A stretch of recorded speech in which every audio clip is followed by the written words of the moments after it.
Tonight, the people you vote into office are being scrutinized by federal and state leaders. Thanks for joining us on the Night Beat. I'm Emma Heaton. And I'm Russ McCaskey. The fallout stems from the failed council vote that would have Fort Myers police working with ICE. Congressman Byron Donalds took to social media saying the decision showed atrocious disregard for the safety of our communities.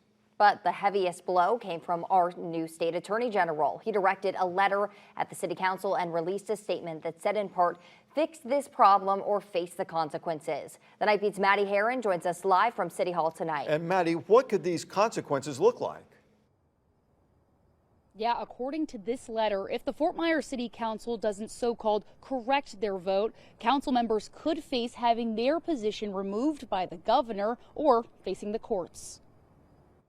All immigrants have a motive. Emotions are running high after the Fort Myers City Council failed to pass an agreement between the city's police and ICE during Monday's city council meeting. It's sad to see that 3 of the city council members wanted this to go forward. While some protested the agreement, many Florida lawmakers are pushing for it. Florida Attorney General James Uthmeyer sent this letter Tuesday, addressed to the city council. What this letter does, though, and would argue that the council members that voted against the agreement were actually in violation of the law. The letter filled with lines like Fort Myers is implicitly implementing a sanctuary policy, policies that are, quote, not tolerated or lawful in Florida, immediate corrective action is required, end quote. I spoke with the University of Central Florida political expert Aubrey Jewett about what he made of the letter. He's letting these council people know that if they do not change their vote,